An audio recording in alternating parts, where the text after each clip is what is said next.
Hey guys, Kate from Core Wellbeing. Sorry, turning my volume down.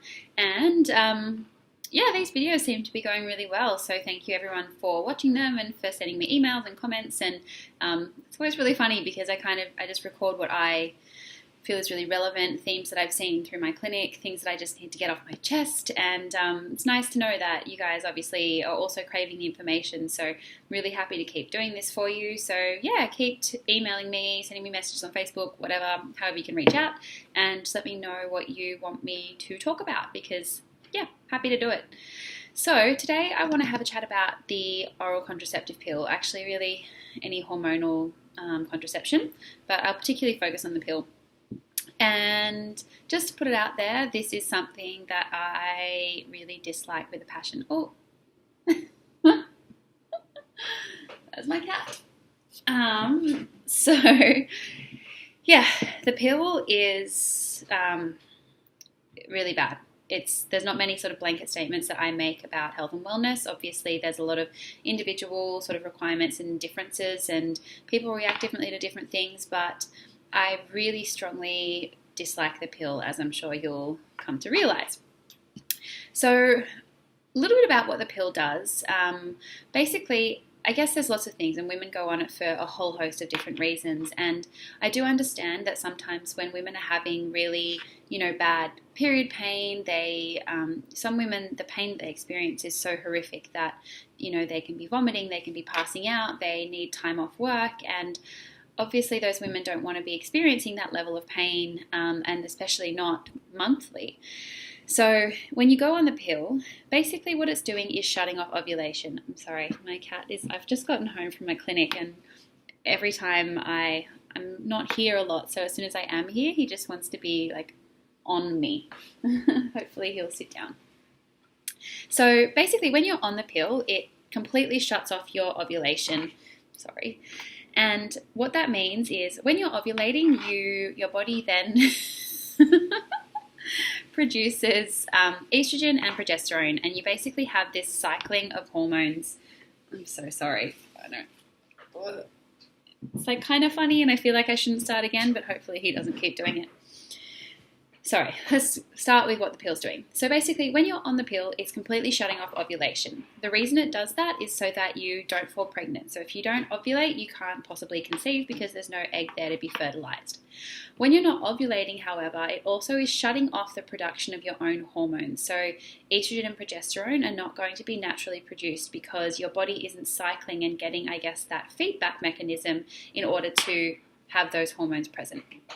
Estrogen you'll still probably have a little bit of because there's other, the body does produce it in other ways. So the adrenals can produce estrogen and your fat cells also produce estrogen. But progesterone is going to be totally flatlined because progesterone is, the body makes progesterone in response to ovulation. So when you're having a period on the pill, it's not actually a period at all. So I think it's important to get clear on the language around this, and what you're experiencing is a pill withdrawal bleed. So there's actually nothing about that bleed that remotely resembles a woman's natural cycle or a period. You're not getting the same sort of building and shedding of the uterine lining of the endometrium. You're bleeding, but it's actually in response to withdrawing from those pill hormones. The pill hormones also are not estrogen and progesterone. So people talk about, combined pill is a combination of estrogen and progesterone. It's actually not. So it's synthetic forms of those hormones that don't resemble our natural hormone at all, and they certainly don't exert the same effect within the body.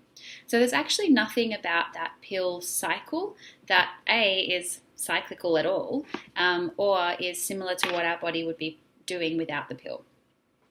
The only reason that you're having a bleed on the pill and that they've constructed it in such a way where you do have that monthly bleed if you choose to take those sugar tablets is so that, it's really marketing that the pharmaceutical companies have done.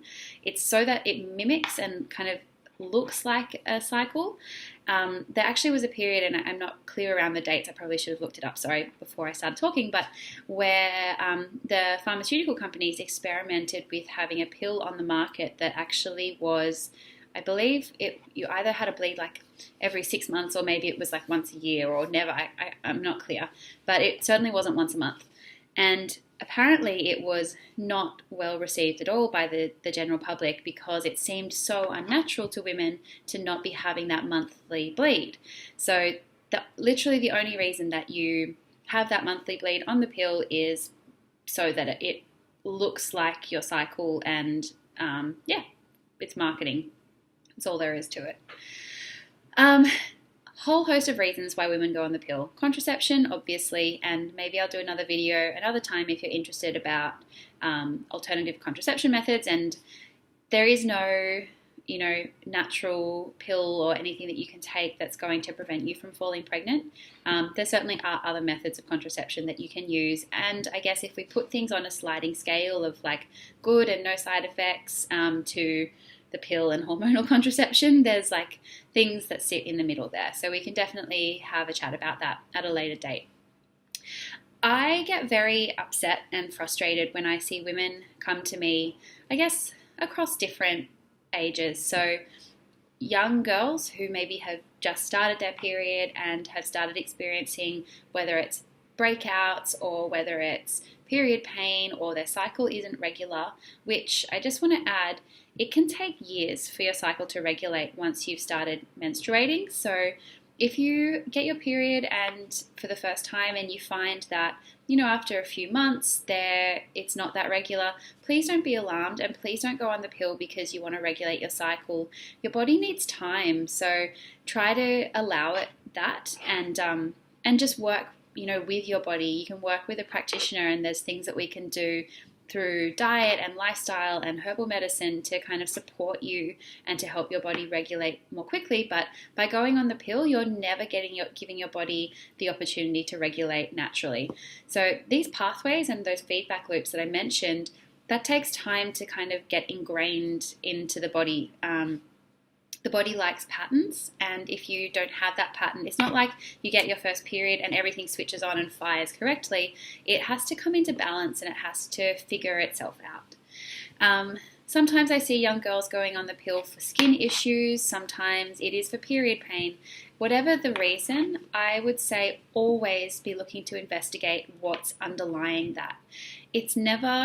None of these conditions arise because you have a deficiency in pill hormones. So when you're then taking the pill, because it is suppressing ovulation and it is suppressing, therefore, your own natural hormone production, those symptoms might seem to disappear. So, for example, hormonal acne, that might clear up, but it's not because you fixed the issue. The pill is only putting a band-aid on top of it, and essentially whatever the process was that was driving that acne or that period pain or whatever it was to start with, that's still going to be underlying somewhere.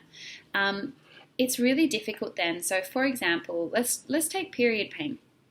If a young girl has bad period pain and she gets put on the pill to manage it, and then she, manages it effectively until she gets into her, let's say 30s, and she gets married and she decides she wants to have a baby, and then she comes off the pill. And you often can see then, and for some women, like it's not black and white, for some women they can come off the pill, no issues, and everything's seemingly normal, and they fall pregnant and that's it. For other women, they come off the pill and suddenly they have this angry period pain rearing its head, and potentially then they have hormonal acne, or then they have irregular cycle if they have a cycle at all. And you can have all of these other issues start to filter in because the underlying disease process or the underlying, imbalance has never actually been addressed. It can be really challenging for women when they do reach that stage in their life. So let's take that example. Someone's gotten married, their husband, and the woman has decided they want to have children or at least try for babies. But when you've been on the pill potentially for, let's say, 15 years, and you don't necessarily get a period straight away, and even if you get a period, it doesn't mean that you're ovulating straight away, and even if you're ovulating straight away, you may still have, whether it's PCOS or endometriosis or whatever the initial condition was that has to be dealt with first, on top of needing to detoxify the pill hormones and to, nourish the body and make sure that you don't have deficiencies. And it just becomes quite it's a bigger picture to work with. It's not as simple as like coming off falling pregnant. I mean, it can be. For some women, it is that simple. But I would say for most women, it's not. And when I'm looking at the body, like the way that I'm approaching people, whether they're my clients or just everybody out there, is I want people to get as close to their optimal state of health as possible. And when we band-aid symptoms like we do with the pill and with other medications,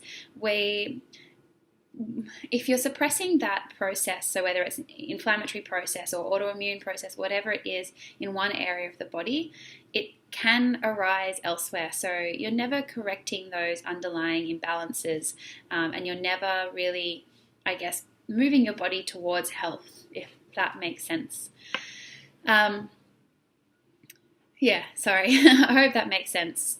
But basically the pill is a band-aid, and it can be a really, really effective band-aid. And as I said, I totally understand when women have really, really debilitating period pain and they cannot function, that the pill seems like a good solution. And what I would say to those women is work with a natural health practitioner or a doctor who's quite open-minded, or some practitioner that resonates with you, who can at least get you to a place where you're feeling really resilient, where you've addressed other possible inflammatory processes that are happening in the body, where your gut's working really well, where your liver's detoxifying really well, where you're feeling mentally really stable and you're resilient in every single aspect, and then come off the pill and have someone there to catch you if you need to.